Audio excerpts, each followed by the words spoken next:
Bismillahirrahmanirrahim. Assalamualaikum warahmatullahi wabarakatuh. Alhamdulillahirabbil alamin wa bihi nasta'in wa ala umuri dunya wa din wa ala alihi wa sahbihi ajmain. Amma ba'd. Ashhadu an la ilaha illallah wa asyhadu anna Muhammadar Rasulullah. Allahumma sholli ala sayyidina Muhammad wa ala ali sayyidina Muhammad.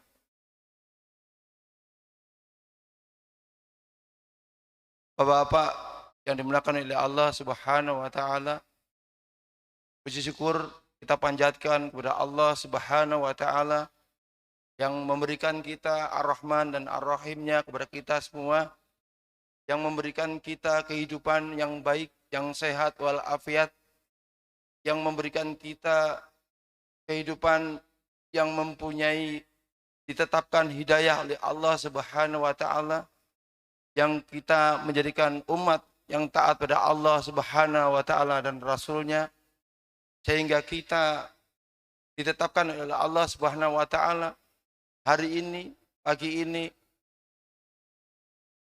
diadakan oleh Allah Subhanahu wa taala, ditempatkan pada tempat yang paling mulia, yaitu di rumahnya Allah Subhanahu wa taala, dalam rangka mengikuti dan menjalankan sholat 5 waktu, yaitu ibadah subuh berjamaah, dan diteruskan dengan pengajian yang insya Allah dipimpin oleh Bapak Kiai Haji Muhammad Nasihin Basyeban LCMA.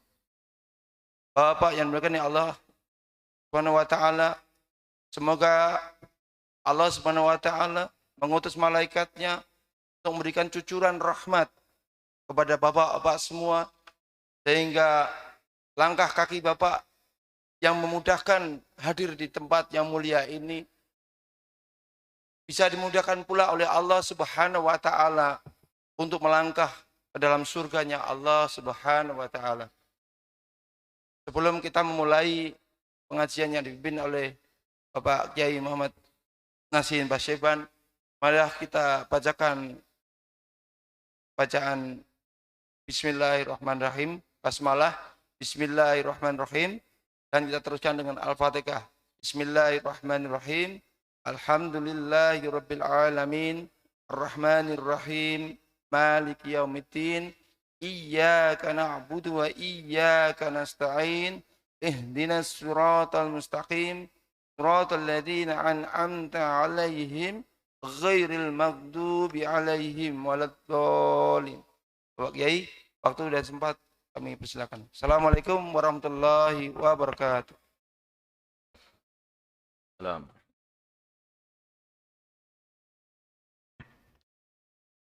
Assalamualaikum alaikum warahmatullahi wabarakatuh.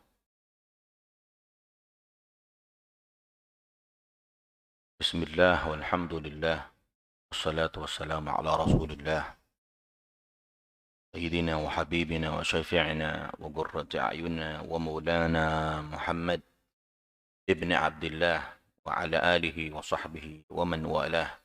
اللهم رب اشرح لي صدري ويسر لي أمري واحلل عقدة من لساني يفقه قولي. اللهم رب زدنا علما وارزقنا فهما. سبحانك لا علم لنا إلا ما علمتنا إنك أنت العليم الحكيم.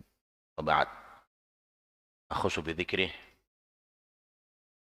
pengurus DKM Masjid Quba Taman Royal 2, para guru, para alim, para masyayikh, wal asatid, para sepuh, tokoh masyarakat yang hadir di pagi subuh Ahad ini, jamaah sekalian yang dirahmati Allah, memuji Allah dengan seindah kalimat pujian. Bersyukur kita atas nikmat, karunia, anugerah dan pemberian yang sempurna berupa nikmat iman, Islam, sehat wal afiyah, yang mudah-mudahan dengan kalimat tasyakkur dari lisan dan hati sanubari kita menjadikan asbabiyah Allah Subhanahu wa taala menambah kenikmatan-kenikmatan yang lain dan menyempurnakan kenikmatan yang sudah ada. Amin, Allahumma amin. Teriring salawat serta salam tercurah, terlimpah senantiasa untuk baginda Nabiyuna wa qudwatuna Muhammad sallallahu alaihi wa alihi wa sahbihi wa barik wasallam. Kalaulah kita memang tidak pernah berjumpa, tapi ada kerinduan yang luar biasa. Kalaulah kita tidak pernah duduk bersama, tapi yakinlah kecintaan ini menjadi bekal kita untuk berjumpa dengannya. Amin, Allahumma amin. Hadirin yang dimuliakan Allah, tidak lama lagi kita akan bertemu dengan Ramadan. Ya. Tapi saya teringat satu khutbah Rasulullah SAW di paragraf pertama. Jadi Nabi itu pernah khutbah. Di paragraf pertama, Nabi bilang, kita ketika sudah mendekati Ramadan, harus banyak-banyak minta sama Allah Ta'ala. Minta apa? Fas'alullaha rabbakum binniyatin sadiqah wa qulubun tahirah. Minta agar kita punya niat ini, niat yang tulus. Benar-benar menerima bukan sekedar kedatangan Ramadan. Tapi Ramadan itu, kalau kita sering menyebut tamu, justru kitalah yang menjadi tamunya Allah. Kitalah yang menjadi dhiyafatillah. Allah yang menjamu kita dengan jamuan istimewa. Maka nikmatilah hidangan Allah itu. Berupa rahmat, berupa keberkahan, berupa ampunan. Ambil semua. Kemudian, wa qulubun sadiqah. Dengan hati yang suci. Kenapa hati yang suci? Maka ada kalimat doa yang saya baca subuh tadi. Allahumma sallimna li Ramadan. Wa sallim Ramadana lana. Kita minta jasad dan ruh kita ini diselamatin sama Allah Ta'ala hingga berjumpa dengan Ramadan. Tidak cukup sampai di situ, kita minta juga agar kesucian Ramadan tidak kita kotori. Lalu Ramadan itu selamat daripada maksiat dan dosa kita. Udah selesai 11 bulan kita dosa. Udah berhenti kita. Bertaubat kita. Bagaimana Allah bilang dalam surah Hud. Ya, apalagi ini musim pandemi ini. Jadi ada di dalam surah Hud itu ayat yang sedikit mirip redaksinya, atau ada kalimat yang mutasyabih, akan tetapi berbeda ujung kalimat dan awal kalimat. Di dalam surah Hud ayat ketiga dan ayat ke-52, nanti bisa buat catatan. Pentingnya kita mengakhiri maksiat kita dengan istighfar. Pentingnya kita sadar bahwa kita memberhentikan kebiasaan kita untuk bermaksiat dengan bertaubat. Apa Allah bilang? A'udzubillahi minasyaitonir rajim. Wa anistaghfiru rabbakum thumma tubu ilaih. Yumatti'kum mata'an hasanan ila ajalin musamma wa yu'ti kulli dhi fadlin fadlah wa in tawallaw fa inni akhafu 'alaikum 'adzab yaumin kabir. Betapa Allah itu tidak hanya sekedar menyampaikan berita gembira kepada yang beriman akan pahala, keutamaan, ganjaran, dan juga janji kepada mereka yang mau memberhentikan kebiasaannya maksiat atau mau bertaubat dengan segera dari dosa dan maksiatnya. Maka orang yang mau istighfar, orang yang mau buru-buru bertaubat, berhenti daripada maksiatnya, apa Allah bilang? Yumatti'kum mata'an hasana. Allah akan perbaiki kehidupan kita menjadi baik. Allah akan perindah kehidupan kita ini. Ila ajalin musamma. Sampai datangnya ajal. Kalau hari ini subuh Ahad di penghujung Rajab ini, kita bilang, ya Rab, cukup, saya bermaksiat 11 bulan. Ini bulan terakhir nih. Rajab, bulan terakhir. Besok sudah penghujung. Mau dekat Ramadan. Selesai ya Rab. Saya mau mulai untuk mengakhiri semua dengan pertaubatan dan saya mau mengawali semuanya. Mau mereview ulang jasad yang dipenuhi dengan kemaksiatan ini dengan istighfar dan taubat. maka yumatti'kum mata'an hasanan ila ajalin musamma. Allah akan rubah semuanya itu, diganti dengan kebaikan-kebaikan yang datang dari Allah Subhanahu wa taala. Wa yu'ti kulli dhi fadlin fadlah. Artinya apa? Allah itu maha baik. Allah itu maha baik. Menunggu kita. Menunggu kita. Apalagi kita ini musim pandemi begini. Nabi kita ngajarin banyak kan istighfar. Ada satu riwayat Ibn Abbas radhiyallahu anhuma, beliau pernah mengatakan bahwa baginda Nabi SAW pernah bersabda, qala Rasulullah SAW, man lazim al-istighfar. Siapapun kita, tak peduli. Yang kelihatan pinter, yang kelihatannya diem aja, yang kelihatannya gagah, yang gak nampak kelihatan keren, sama semua di mata Allah. Kalau kita punya kebiasaan, kita tekun dengan kalimat astaghfirullahaladzim min kulli dhanbin azim la yaghfiru dhunuba illa rabbal alamin. Ya Allah, saya beristighfar kepadamu ya Rabb atas dosa-dosa yang besar ataupun dosa-dosa yang kecil. Makna dosa yang besar itu dalam kalimat yang tadi itu, ya, kalau pendapat riwayat yang lain, kalimat wa yastaghfiru rabbakum thumma tubu ilaih. Yang kita istighfari dosa yang kecil, yang kita taubati dosa yang besar. Begitu.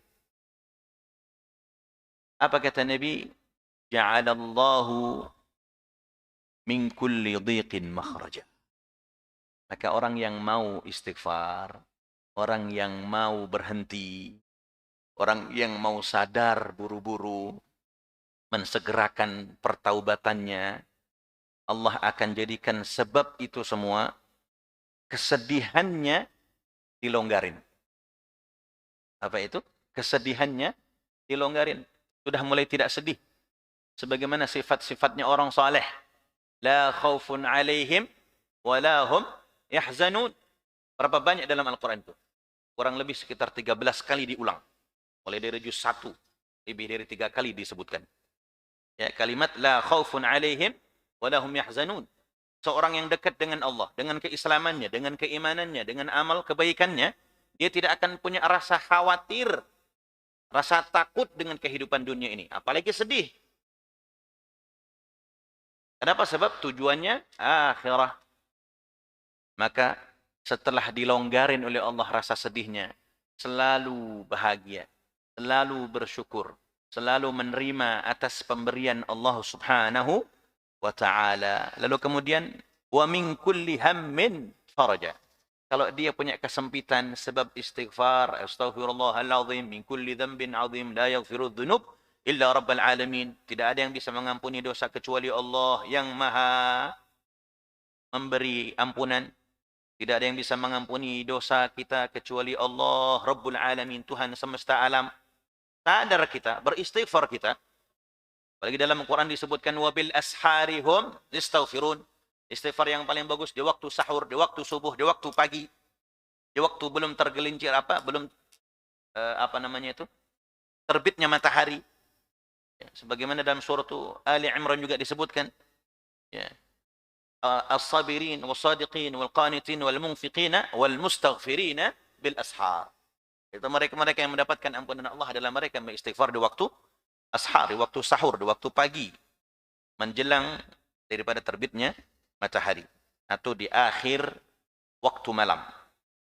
Kemudian nggak sampai di situ. Kalau hari ini orang banyak merasakan kesempitan hidup, maka sadar bahwa Allah menyuruh kita untuk memperbanyak istighfar.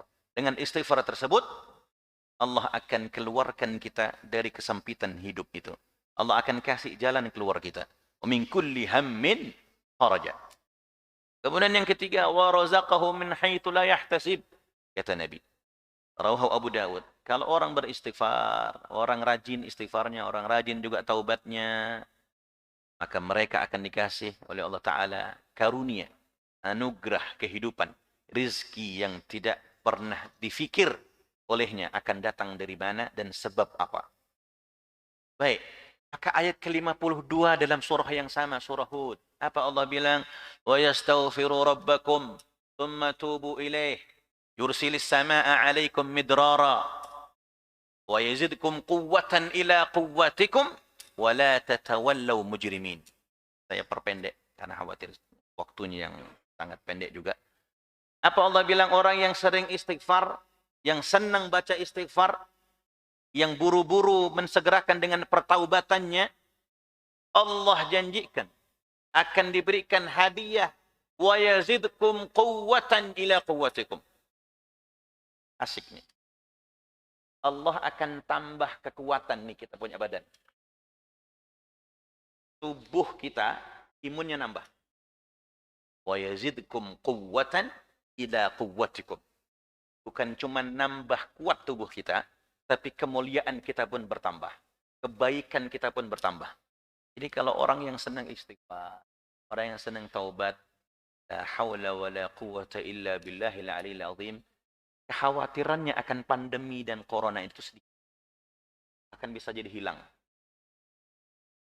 Bisa jadi hilang. Karena dia yakin, ya Rabb, engkau janjikan dalam firman-Mu, wa yazidkum quwwatan ila quwwatikum. Kau akan tambah imun saya kalau saya banyakin istighfar.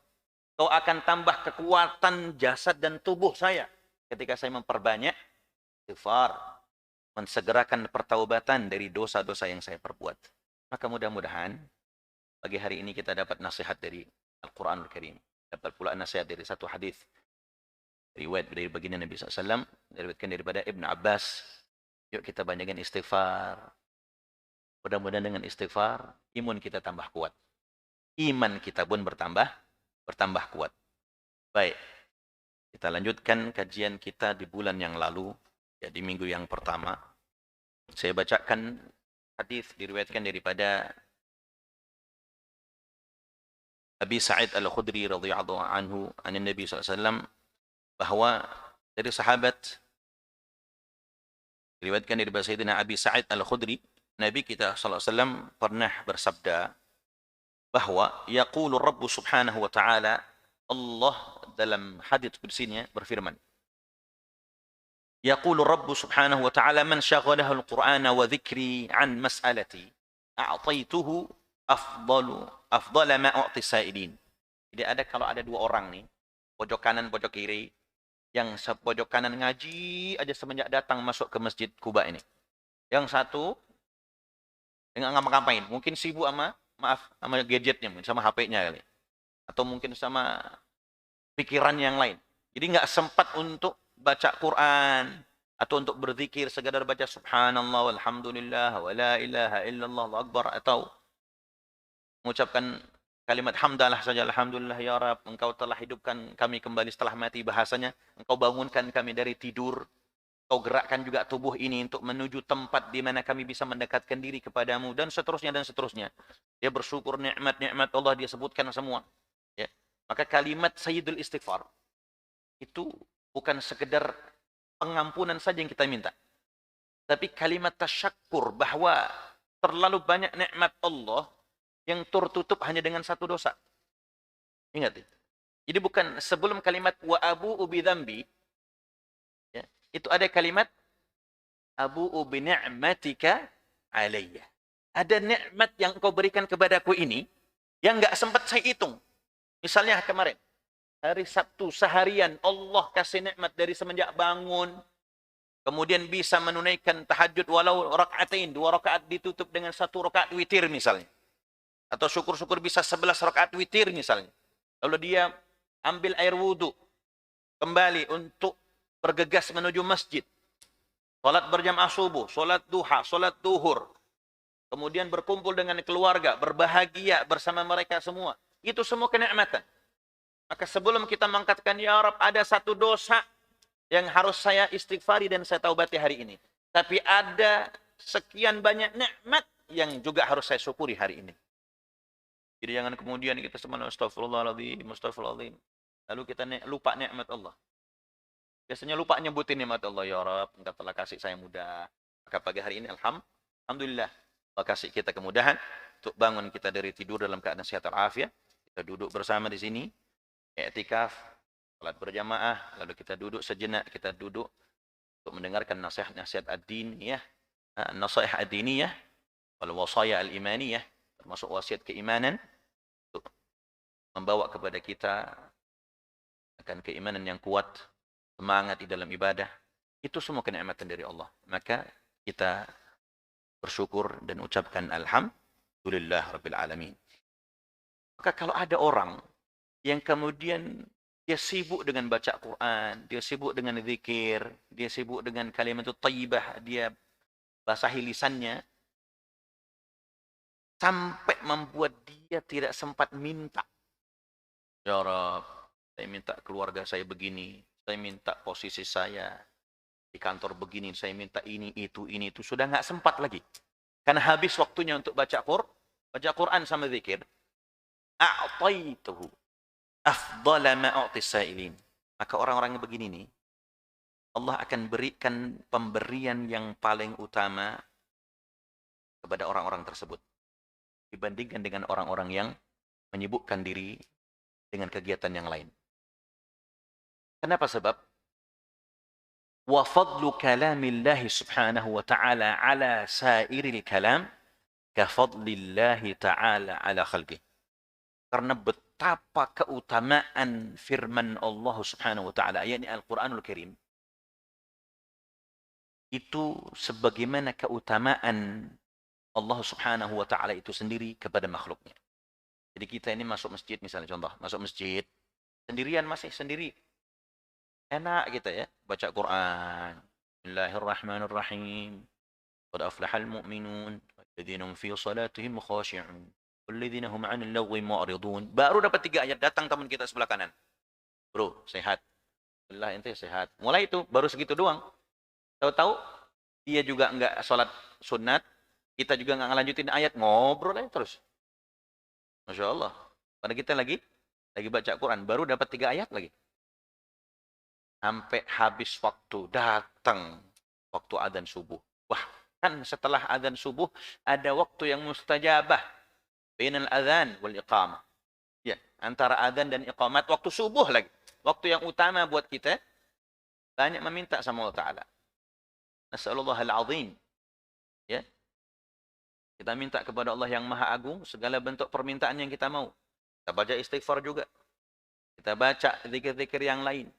Untuk menghabiskan waktu yang baik itu. Tapi enggak juga. Datang teman kita sebelah kiri lagi. Bro, sehat. Alhamdulillah sehat. Baru segitu doang tuh. Lanjut. Sampai datang qomat. La hawla wa la quwata illa billah. Ada yang begitu? Ada? Rata-rata. Rata-rata. Maka keutamaan membaca Quran, keutamaan berzikir, menghabiskan waktu dengan keduanya itu, ala sairil kalam. Di antara ucapan-ucapan yang lain, semuanya. Tanpa kecuali. Yang 2 tadi itu, zikir sama baca Quran, keutamaannya sama sebagaimana keutamaan Allah Ta'ala atas hambanya, atas makhluknya. Ya, maka mudah-mudahan kita punya kebiasaan barulah. Sudah mau dekat Ramadan. Ramadan bulan Quran. Habiskan waktu sama Quran aja. Ya. Al-Imam Syafi'i rahimahullah. Al-Imam Malik bin Anas. Dan imam-imam lain. Imam madhahib. Ulama-ulama kita dulu. Orang-orang soleh zaman dahulu. Kalau sudah datang Ramadan itu sibuk sama Quran. Nggak ada lagi sudah. Baca Quran. Ya. Fi riwayatin sittina hataman. Ya. 60 kali hataman. Dalam satu riwayat yang lain 30 kali hataman. Ya kita minimal sekali lah, nggak apa-apa lah. Tapi minimal kita disibukkan sama Quran. Kenapa? Sebab sudah datang Ramadan, kita masih nggak dekat sama Quran. Berapa Ramadan lagi yang bakal mendekatkan diri kita sama Quran? Ramadan datang, kita nggak diampuni sama Allah Ta'ala juga. Berapa Ramadan lagi menyebabkan kita berhenti daripada dosa maksiat kita? Ya, maka sudah. Ya baghil khair. Wahai orang-orang yang mencari kebaikan, berhenti. Ayo, kita berubah menjadi lebih baik daripada sebelumnya. Kemudian, riwayat Ibn Abbas radhiyallahu anhu magal, Ibn Abbas radhiyallahu anhu magal, pernah beliau berkata bahwa baginda Nabi SAW bersabda, illa alladhi laysa fi jawfihi syai'un min al-Quran kal baitil kharib. Saya ingin ingatkan kalimat terakhir hadis ini di minggu yang kemarin biar tidak lupa. Nabi mengatakan sesungguhnya orang yang tidak ada di bagian dalam tubuhnya. Maksudnya hati. Sesuatu yang sedikit hafalan daripada Al-Quran, maka ia seperti rumah yang runtuh, rumah yang hancur, rumah yang akan di bumi hanguskan sama apa namanya, sama gempa dan lain sebagainya. Artinya sayang, tapi seperti tidak mungkin. Karena kita hafal Fatihah, kita mungkin hafal Qul Huwallahu Ahad, Al-Ikhlas, mungkin Al-Falaq, mungkin An-Nas, bahkan mungkin Yasin, mungkin Ar-Rahman, mungkin Waqi'ah, mungkin surah-surah Al-Mulk dan surah-surah yang lain. Artinya apa? Dalam hati kita ada ayat-ayat itu. Dalam hati kita ada kalimat itu. Dalam hati kita ada surah-surah yang kita hafal itu. Yang mudah-mudahan tidak diisyaratkan sebagaimana Nabi, kal baitil kharib, seperti rumah yang akan runtuh. Ya, maka jaga yang sudah punya hafalan satu surah, dua surah, satu juz, dua juz, jagain. Jangan sampai hilang untuk perbekalan kita menghadap Allah Subhanahu wa taala. Biar kita tidak dipermalukan oleh diri kita sendiri. Baik. Maka kita lanjutkan kajian pagi hari ini dengan hadis yang diriwayatkan daripada Abdullah ibn Amr ibn al-As. Wa ana Abdullah ibn Amr ibn al-As radhiyallahu anhuma 'an an-nabi sallallahu alaihi wasallam qala yuqalu li sahibil Qur'an اقرأ وارتقي ورتل كما كنت ترتل في الدنيا فإن منزلتك عند آخر آية تقرأها. Diriwayatkan daripada Abdullah ibn Amr ibn al-As. Jadi ada sahabat Rasulullah SAW bernama Amr bin As bin Wa'il ibn Hisham. Salah satu tokoh Quraisy ya, di zamannya. Salah satu tokoh Quraisy di zamannya. Yang dulu beliau adalah termasuk orang yang menentang risalah kenabian.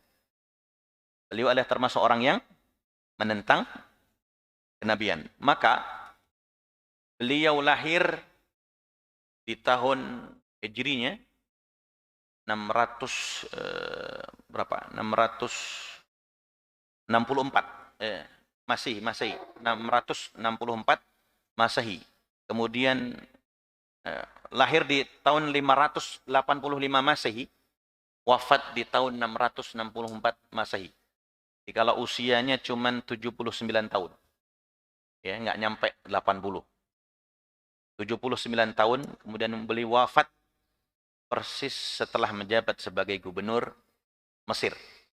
Ya, sebagai gubernur Mesir. Dan ada kalimat yang luar biasa. Beliau mengatakan sebelum wafatnya Amr bin As, pada mulanya aku ini adalah seorang kufar, orang kafir Quraisy. Lalu kemudian menjadi orang yang paling keras dengan dakwah Nabi. Akan tetapi saya bersyukur, seandainya saat itu sama si kafir, maka saya akan masuk neraka kalau saya wafat saat itu. Akan tetapi hidayah datang, maka dia menjadi orang yang terhormat di hadapan Allah Subhanahu wa taala. Dia yang mendukung perjuangan dan dakwah baginda Nabi sallallahu alaihi wasallam. Bahkan dalam satu riwayat, Amr bin As ini adalah seorang muslim yang gagah, yang memang tongkrongannya itu, gagahnya itu pantas jadi pejabat, pantas jadi pemangku negeri. Maka beliau membebaskan Mesir, bukan menaklukkannya. Bahasa menaklukkan dengan membebaskan itu berbeda. Beliau membebaskan Mesir daripada penjajahan Romawi di tahun itu. Hadirin jemaah sekalian rahimakumullah, maka yang meriwayatkan hadis ini adalah Abdullah ibn Amr ibn al-As, putra daripada Amr bin As, yang memang sejak awal Abdullah ini memusatkan perhatiannya terhadap Al-Quran. Setiap turun ayat dia hafalkan. Setiap turun ayat dia usahakan untuk memahaminya. Hingga Abdullah ibn Amr ibn al-As ini paham betul dan sempurna dalam baik hafalan seluruh daripada ayat Al-Quran ataupun pemahaman tentang ilmu-ilmu Al-Quran. Apa dikatakan oleh beliau? Yuqalu li sahibil Quran, iqra' wartaqi warattil kama kunta turattilu fid dunya, fa inna manzilataka 'inda akhir ayatin taqra'uha. Akan dikatakan kepada pengemban makna pengembangan sahib. Orang yang melazimkan membaca dan mengamalkan isi kandungan Al-Quran. Iqra wartaqi. Bacalah dan naiklah ke tingkatan surga. Jadi surga itu ada tingkatannya. Surga itu ada tingkatannya. Ya, mudah-mudahan kita minimal biarpun paling bawah, tapi ada di surga. Gitu. Ya. Walaupun tingkatan paling bawah, tapi ada di surga. Biarin dah. Kita mah bukan tingkatannya sahabat Abdullah ibn Amr bin As. Karena beliau hafal Quran. Beliau faham Quran. Beliau tahu betul dengan sempurna Al-Quran itu. Kalau kita, akan tetapi beliau mengatakan, yuqalu li sahibil Quran. Dikatakan, orang-orang yang senang baca Quran, senang ngaji kayak begini, ya, untuk duduk bersama memahami isi kandungan Al-Quran dan mengamalkannya, iqra wartaqi, baca, lalu naiklah ke tingkatan surga yang Allah kehendaki. Warattil kama kunta turattilu fid dunya. Lalu bacalah Al-Quran itu secara tartil. Kalau dalam surah Al-Muzammil ada kalimat warattilil Qur'ana tartila. Enggak terburu-buru. Ya, kalau kita baca seperti tadi itu, salat subuh, tak bisa kita Bismillahirrahmanirrahim, alhamdulillahirabbil alamin, arrahmanirrahim, maliki yaumiddin, iyyaka na'budu wa iyyaka nasta'in, ihdinas siratal mustaqim, shiratal ladzina an'amta 'alaihim ghairil amin. Misalnya begitu. Ada apalagi ini mau dekat tarawih, biasanya ada terngiang-ngiang bahwa ada cerita tarawih berapa menit? 7 menit, ya. Itu saya nggak bayangin, Pak. Yang masih muda-muda nih anak-anak muda nih, dicoba aja 23 rakaat 7 menit. Coba nanti malam. Gak usah niatin tarawih, niatin sholat biasa aja. 7 menit tuh kayak bagaimana gerakannya? Saya bingung. Belum lagi bacaannya. Tapi Masya Allah ada. Maka beliau bilang, ya, Syahad Abdullah bin Amr ibn al-As, warattil. Baca Quran dengan tartil. Pelan-pelan. Enggak tergesa-gesa. Memperhatikan tajwidnya. Ketahuan. Mana ha, mana kha, mana hamzah, mana alif, mana ain. Jadi ketahuan, nggak ketukar-tukar. Misalnya, siratal ladzina am'amta 'alaihim. Sama itu, am. Mana ain, mana hamzah nggak ketahuan. Bahkan ghairil maghdub, nggak ketahuan. Mana ghin yang sukun, nggak ketahuan. Soalnya apa? Mau. Sudah seperti langsung masuk kepada wawunya. Ya, coba perhatikan. Betapa banyak qari atau para pembaca Quran itu yang tidak membaca dengan tartil. Makna tartil itu warattilil Qur'ana tartila ay wajawwidil Qur'ana tajwida. Jadi membaca tartil itu yang dimaksudkan adalah wajawwidil Qur'ana tajwida. Perbaguslah bacaan Quranmu itu dengan sangat bagus. Hati-hati. Makanya saya kalau lagi baca tuh, entah mau ngimamin, entah lagi mudarasah atau ada yang musyahadah dengan saya selalu hati-hati, baik membetulkannya ataupun mencontohkannya.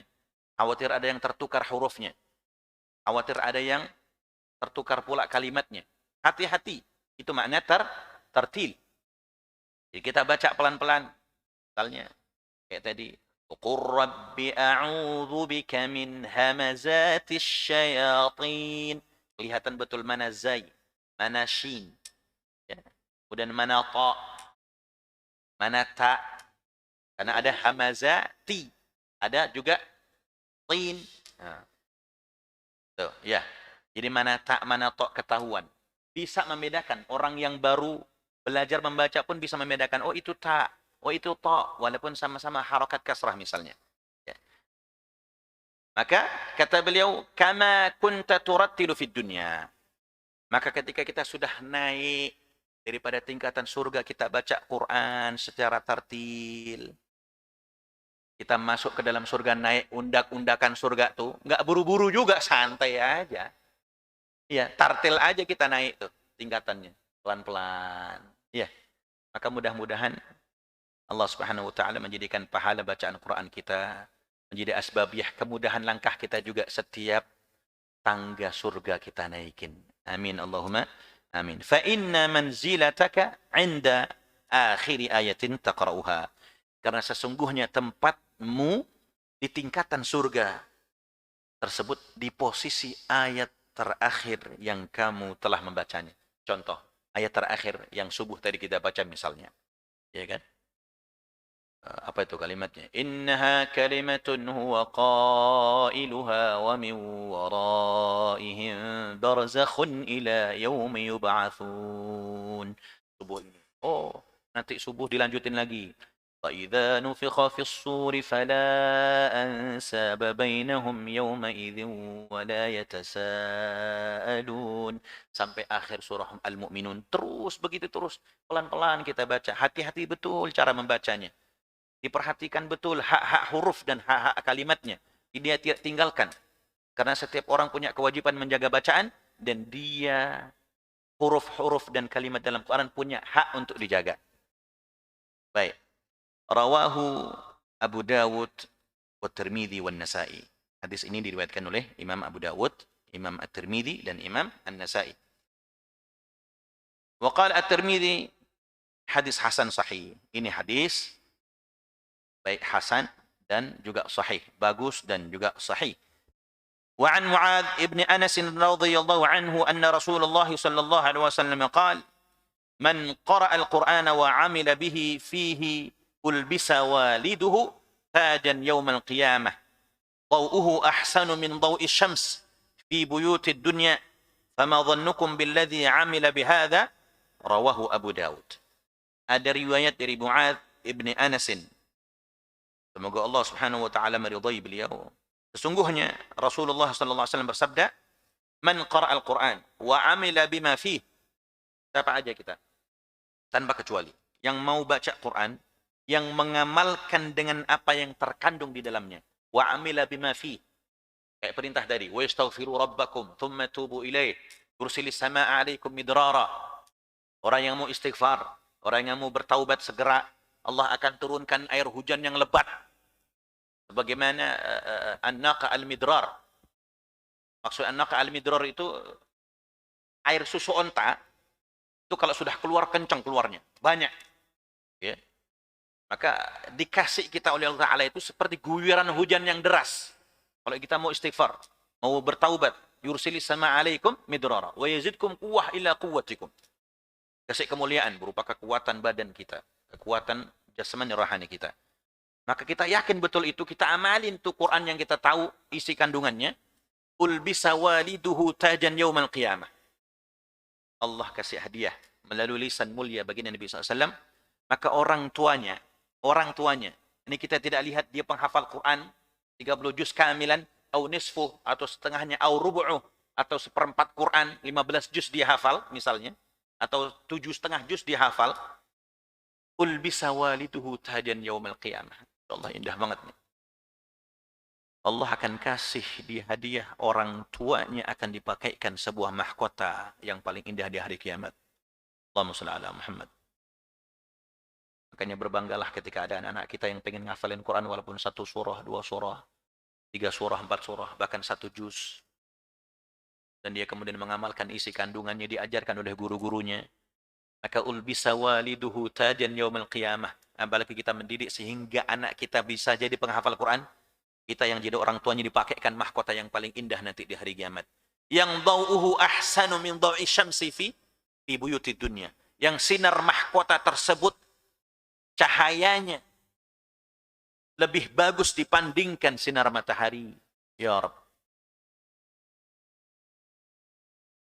Yang sinar matahari itu masuk dari celah-celah ventilasi udara ataupun celah-celah pintu dan jendela rumah kita. Fama dhannukum billadhi 'amila bihadza. Lalu apa prediksimu kira-kira? Prediksi kita ini, ganjaran yang diberikan Allah Ta'ala ini kepada orang-orang yang mengamalkan hal ini. Pembaca Al-Quran, penghafal Al-Quran yang mengamalkan isi kandungannya. Prediksi kita apa? Bayangan kita apa? Luar biasa. Maka bersyukur, berbanggalah kita. Mudah-mudahan lahir di antara anak-anak cucu kita orang-orang yang hafal Quran, yang fasih lisannya, yang zahiran wa batinan mengamalkan isi kandungannya. Amin. Allahumma amin.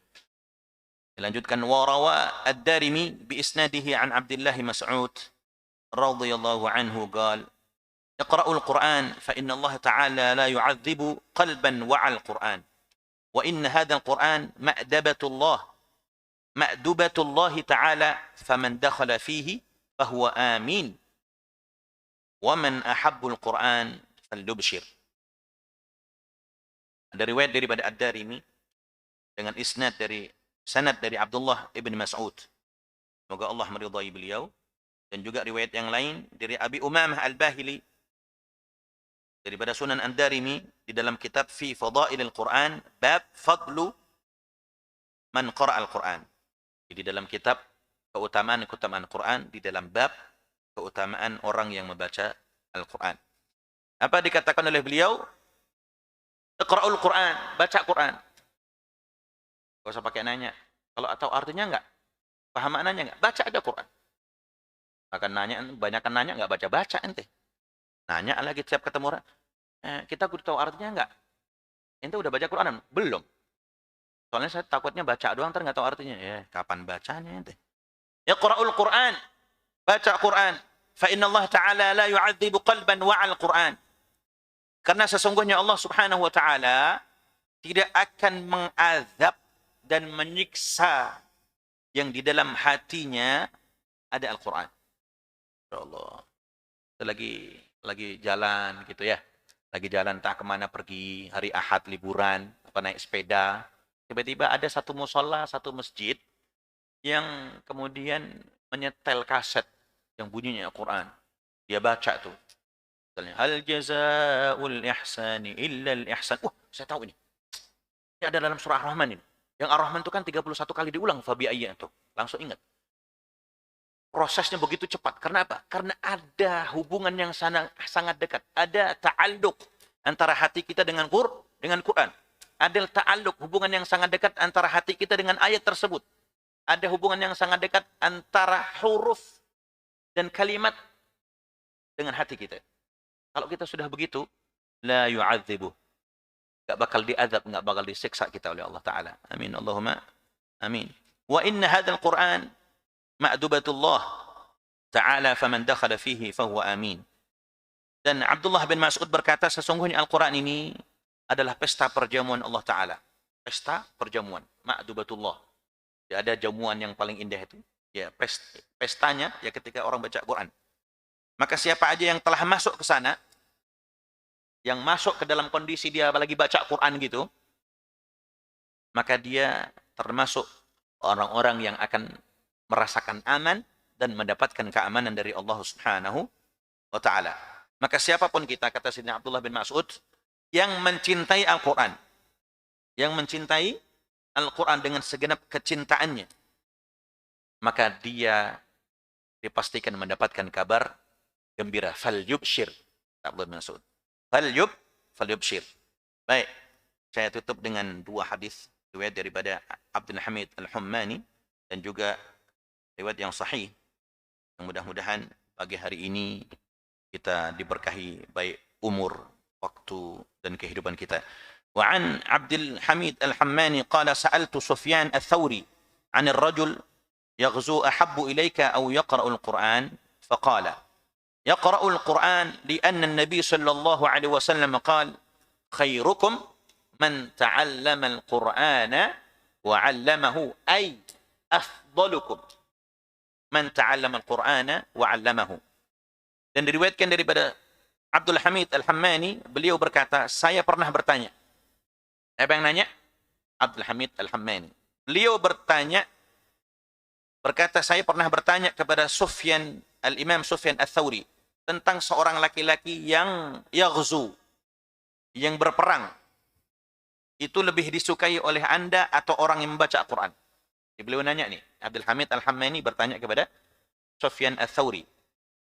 Orang yang perang dengan orang yang baca Quran, mana yang lebih disukai? Maka beliau menjawab, faqala yaqra'ul Qur'an li'anna an-nabi sallallahu alaihi wasallam qala khairukum ay afdalukum man ta'allama al-Qur'ana wa 'allamahu. Orang yang membaca Al-Quran, itu kata beliau, pasti lebih baik. Karena sesungguhnya Nabi kita Shallallahu Alaihi Wasallam bersabda, paling utamanya kalian, paling baik-baiknya kita semua adalah orang yang mau belajar dan mengajarkan Al-Quran. Orang yang mau membaca dan menjadikan Al-Quran contoh, imam, dan petunjuk. Dia faham Al-Quran, lalu dia mengamalkan sebagaimana yang terkandung dalam Al-Quran dengan segala perintah yang ada di dalamnya. Mudah-mudahan manfaat, mudah-mudahan barakah, mudah-mudahan maslahah, dan mudah-mudahan Allah Subhanahu wa taala jadikan usia kita usia yang produktif, usia yang senantiasa diberikan kekuatan dan motivasi semangat ibadah. Saya tutup dengan kalimat yang keluar dari lisan seorang yang mulia, Samahatul Syekh Ahmad Tayyib Al-Azhari, beliau Dr. Ahmad Tayyib Al-Azhari, yaitu sekarang rektor Universitas Al-Azhar Kairo. Beliau mengatakan, berkat waqtik ala qadri hadzil Qur'an minhu. Apa beliau bilang? Keberkahan waktu-waktu kalian ala qadri hadzil Qur'an minhu. Sebagaimana waktu-waktu yang kau habiskan bersama Al-Quran.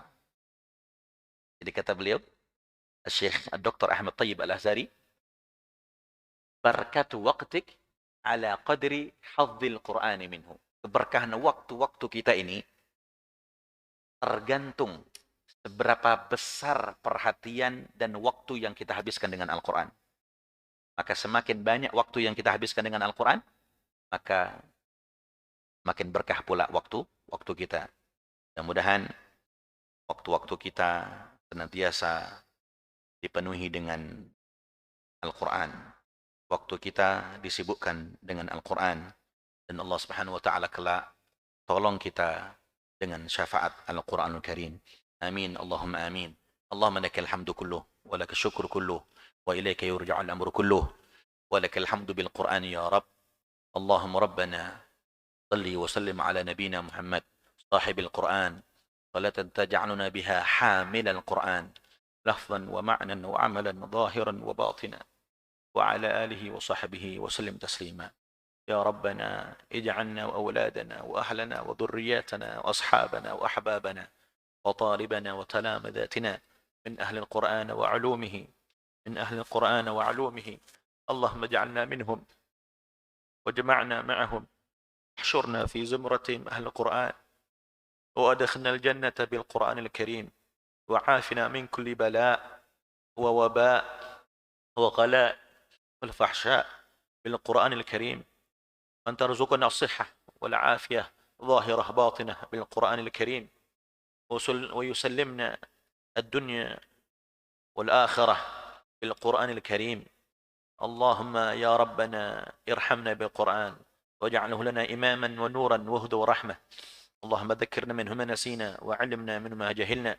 وارزقنا تلاوته آناء الليل وأطراف النهار واجعله لنا حجة يا رب العالمين وصلى الله على نبينا محمد والحمد لله رب العالمين سبحانك اللهم وبحمدك نشهد أن لا إله إلا أنت نستغفرك ونتوب إليك وهذا مني سلام الله عليكم ورحمة الله وبركاته.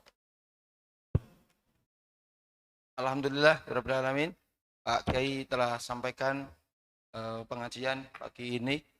Apa yang beliau sampaikan berikan arahan juga pada kita semua ketika nanti menghadapi bulan puasa, supaya Al-Quran menjadi kita genggam dan kita pahami dan kita jalankan sebagai pegangan hidup, sebagai amal-amal ibadah kita pada saat bulan Ramadan, sehingga diri kita tertanam daripada syariatnya Allah Subhanahu wa taala, yaitu petunjuk hidup, yaitu Al-Quranul Karim yang ada pada diri kita, yang menjadi keberkahan dan menjadikan syafaat Quran, menjadikan kita dipilih oleh Allah Subhanahu wa taala menuju jannahnya. Bapak semuanya, mungkin ada pertanyaan dari kepada Pak Kiai? Mungkin ini.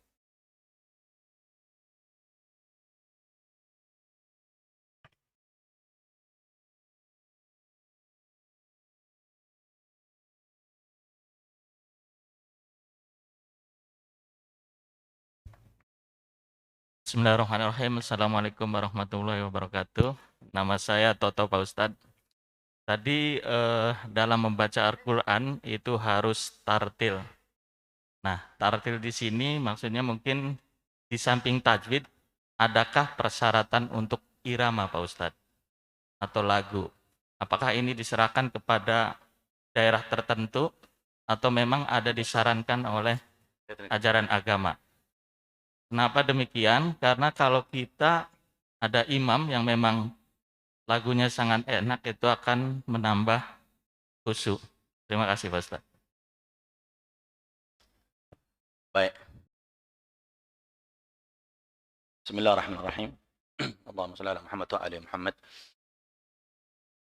Kewajiban di dalam membaca Al-Quran itu adalah menjaga tertib atau bacaan. Kalau kita bicara lagu, dalam kitab yang sama At-Tibyan ini, Al-Imam An-Nawawi menyebutkan, ketika kita membaca Quran, penting untuk al-muqri, pembaca tersebut, menghadirkan at-tahazun.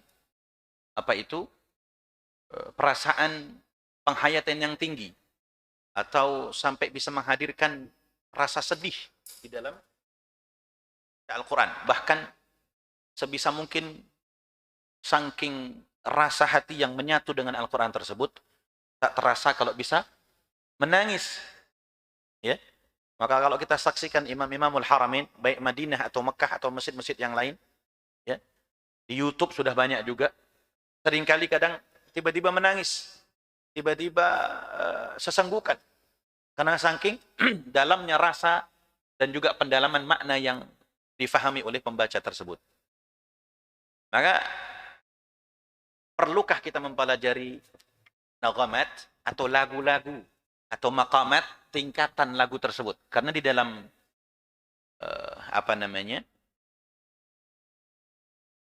lagu itu ada 7 namanya: Sabah, Hijaz, Ras, Sika, Nahawan, Jaharka, Bayati misalnya.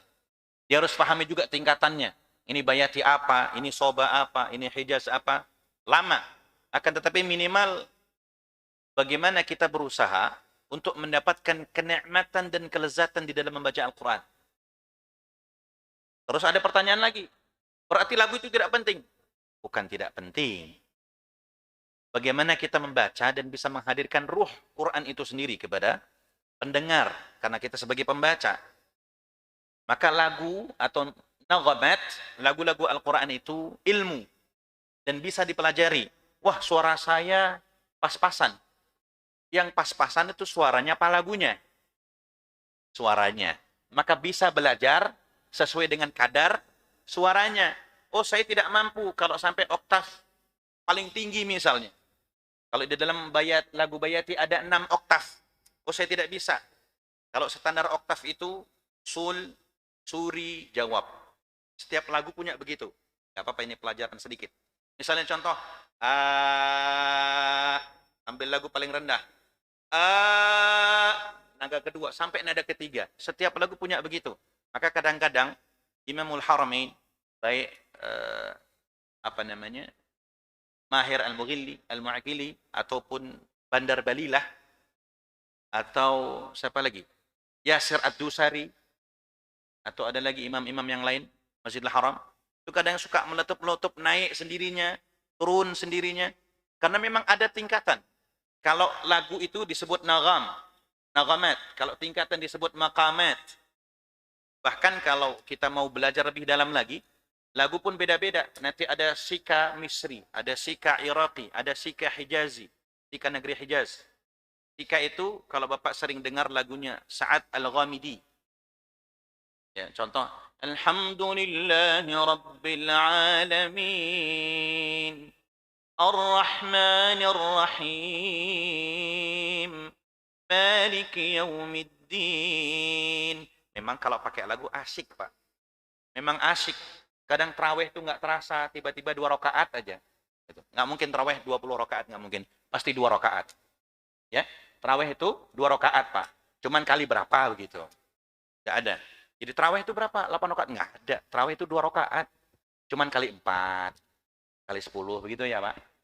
Ya, jadi mudah-mudahan nanti di Masjid Kuba ini ada imam-imam yang bisa mengimami kita dengan lagu-lagu yang menghadirkan rasa dan kita bisa menikmati ibadah Ramadan kita dengan sempurna. Amin Allahumma amin. Maka intinya kesimpulannya lagu itu penting karena bisa menghadirkan rasa.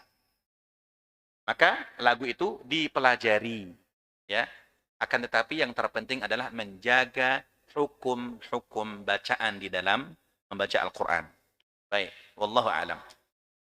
Cukup? Ada lagi? Baik. Nah, saya kira tadi di sana. Terus di ujung. Bismillahirrahmanirrahim. Assalamualaikum warahmatullahi wabarakatuh. Assalamualaikum warahmatullahi wabarakatuh. Terima kasih kesempatannya Ustadz. Nama saya Delvi, warga di Taman Royal 2 ini. Yang saya ingin bertanya adalah ketika kita mencoba untuk menjalankan ibadah wajib dan ditambah dengan sunnah, dalam artian kita mencoba untuk sholat qiyamul lail, kemudian ditambah dengan sunnah-sunnah yang lain. Namun di balik itu kita belum merasakan suatu ketenangan jiwa. Terkadang kita masih gundah dan merasa sakit hati ketika ada orang yang berkata yang memang tidak sesuai dengan kita. Kita juga mengaji, maksudnya membaca Al-Quran. Kita coba untuk selalu istiqomah menjauhi maksiat apa yang tadi Ustadz sampaikan. Namun hati kita belum damai. Mohon saran dan saran dari Ustadz untuk bisa lebih baik lagi, sehingga apa yang kita lakukan baik dari mata Allah dan dari mata orang-orang dekat kita itu adalah bermakna. Demikian Ustadz. Assalamualaikum warahmatullahi wabarakatuh. Baik. Assalamualaikum warahmatullahi wabarakatuh. Bismillahirrahmanirrahim. Allahumma shalli ala Muhammad wa ali Muhammad. Ada satu riwayat Bapak, karena hari ini kita konteksnya adalah membahas Al-Quran. Ada satu riwayat daripada Abu Dawud. Inna hadal qulub tasda' kama yasda'ul hadid. Kita punya hati ini bisa berkarat sebagaimana besi. Ya. Bisa berkarat sebagaimana al-hadid, besi. Dan Nabi mengatakan, qalu fama jala'aha ya Rasulullah. Beliau bertanya, ya Rasulullah, bagaimana caranya buat menghilangkan karat hati? Maka Nabi menjawab, tilawatul Quran. Baca Quran. Kita ini sering tidak sadar bahwa sholat kita, ketika kita menghadap Allah Subhanahu wa Ta'ala ini, untuk apa? Untuk kesenangan dunia kah? Kadang campur aduk, Bapak. Kadang campur aduk. Malaikat itu bingung kadang-kadang. Ini orang sholat untuk apa sih? Kenapa? Karena ketika dia sholat yang 2 rakaat subuh saja, setelah subuh dia bingung apa yang dia mau minta. Saking banyaknya. Kalau seandainya Allah mau balikkan, kamu itu hanya 2 rakaat. Sedangkan nikmat yang aku berikan sekian banyak, kalau boleh aku tuntut, yang 2 rakaatmu kurang. Ya, yang 2 rakaatmu kurang. Ada 10 nikmat, kamu baru melakukan 5 rakaat. 3 rakaat akhir sebelum datang waktu subuh, mungkin 2 rakaat tahajud, 1 rakaat witir. Pokoknya witirnya tunggal. Yang penting ganjil gitu. Ya, udah 11 dia maunya, udah witir rakaat. Allah usolli rakaatal witir. Oh, 1 rakaat aja deh. Pamungkas. Enggak sebanyak-banyak. Apa kata Allah? Kamu itu baru 5 rakaat. Permintaanmu banyak amat. Nah, kadang-kadang begini nih. Seringkali kita tidak mengimbangi antara nikmat dengan rasa syukur, antara ujian dengan rasa sabar. Maka semua itu bisa mengeraskan hati kita. Ya, bisa mengkaratkan hati kita. Maka yang bisa melunakkannya, yang bisa menghapus karatnya itu dengan baca Quran. Hadirkan saja, baca Quran. Sebab apa? Orang yang beriman ketika membaca Quran itu, nanti Allah Subhanahu wa Ta'ala akan anugerahi hatinya menjadi lembut. Akan hadir di dalam hatinya. Getaran yang luar biasa. Bahkan di dalam ayat yang sama dalam surah Al-Anfal, zadathum imana, bertambah iman. Wa ala rabbihim yatawakkalun. Sudah nambah imannya, sudah tambah kuat juga rasa tawakal dan kepasrahannya kepada Allah Subhanahu wa taala. Ya Rabb, saya pasrah. Saya sudah sholat 3 rakaat tadi malam menjelang pagi. Saya sudah sholat juga 2 rakaat subuh berjamaah di Kuba. Saya sudah juga iktikaf di masjid. Saya sudah hadiri majelis ilmu pagi hari tadi. Saya juga sudah berkumpul dengan keluarga pagi hari ini. Saya sudah selesaikan juga sholat duha saya di awal pagi hari ini. Maka ya Rabb, Engkau yang menyempurnakan pahala tersebut. Mulai lunak, mulai lembut. Karena ada tawakal yang kuat. Ada kepasrahan yang tinggi kepada Allah setiap apa yang kita kerjakan dari ibadah dan ketaatan ini. Enggak cuman kemudian selesai subuh, Assalamualaikum, Assalamualaikum. Ya Rabb, pokoknya saya minta, saya udah 2 rakaat. Saya minta. Kacau. Kata malaikat, baru 2 rakaat aja sudah banyak banget mintanya. Baru 2 hari kerja di kantor sudah minta gaji aja. Sebulan dulu kerja, begitu. Ya, begitu kira-kira. Ya artinya apa? Semangat ibadah kita ini tidak memutus harapan kita untuk mendapatkan pahala sempurna dan keimanan. Karena itu semua hadiah dari Allah Subhanahu wa taala. Maka mintalah sebagaimana permintaan Nabi di saat awal pagi. Apa Nabi mengatakan? Nas'alukal huda wat-tuqa wal-afafa wal-ghina. Itu setiap pagi Nabi. Minta apa? Pertama, minta dikasih petunjuk Nabi. Artinya apa? Petunjuk itu bisa datang hari ini, bisa hilang besok pagi. Hidayah itu bisa datang nanti malam, bisa hilang waktu pagi. Maka minta terus hidayah kepada Allah Ta'ala, agar hidayah datang hingga akhir ajal kita menjemput. Wattuqa, juga kekuatan iman dengan ketakwaan yang tinggi. Kita minta sama Allah Ta'ala, jangan sampai hari ini bertakwa, besok kufur. Jangan sampai hari ini beriman, besok kufur. Kita minta hidayah, petunjuk yang sempurna, ketakwaan yang sempurna. Wal afaf. Nabi minta yang ketiga. Ma huwal afaf? Apa itu afaf? Penjagaan diri kita, biar gak gampang maksiat. Hari ini kita bikin ibadah yang luar biasa nih, pagi hari ini subuh nih. Ya sholat jamaah, ya zikir, ya baca Quran, ya ngaji, ya sholat syuruk, ya isyraq, kemudian duha mungkin. Tapi nanti siang maksiat lagi. Oh udah bener sampai zuhur nggak maksiat, sore maksiat lagi. Oh sampai sore bener sampai maghrib, habis isya maksiat lagi. Dia tutup malam harinya dengan maksiat kepada Allah tuh. Maka al-afaf, kita minta sama Allah Ta'ala, ya Rabb, jangan sampai gampang jasad ini bikin dosa. Ya Rabb, mau tangan, mau kaki, mau pikiran, mau telinga, mau mulut kita, mau lintasan hati kita, jangan sampai ada maksiat, ya Rabb. Tuh. Wal ghina, minta kecukupan, baik rezeki dunia ataupun nikmat akhirah. Maka mudah-mudahan Allah kasih petunjuk kita ini hidayah yang sempurna. Allah kasih ketakwaan yang kuat. Allah kasih kekuatan untuk bisa menjaga diri kita daripada berbuatan maksiat. Allah kasih kekuatan kita untuk bisa menggunakan rizki, karunia, dan kecukupan yang dari Allah Ta'ala ini berjalan di jalan Allah Subhanahu wa Ta'ala, di dalam keridhaan Allah Subhanahu wa Ta'ala. Wallahu a'lam. Demikian Bapak-bapak semua jamaah Kuba yang dirahmati Allah Subhanahu wa taala. Semoga Allah Subhanahu wa taala terima daripada semua amal Bapak-bapak semua apa yang diberikan kajian oleh Bapak Kiai Mas Nasihin Basyeban. Semoga Allah Subhanahu wa taala ringankan kita dan ampunin kita sebagaimana Allah Subhanahu wa taala telah mengampuni daripada orang-orang terdahulu sehingga memasukkan ke jannahnya. Mungkin di Pak Delvi ada kata-kata begini, Nabi Muhammad SAW itu memohon ampun pada Allah SWT 100 kali. Berapa kali kita mohon ampun pada Allah SWT? Demikian dari kata saya, semoga Allah SWT ampuni kita. Kami tutup, subhanahu wa bihamdika, asyhadu an la ilaha illa anta, astaghfirullah wa atubu ilaik. Assalamualaikum warahmatullahi wabarakatuh.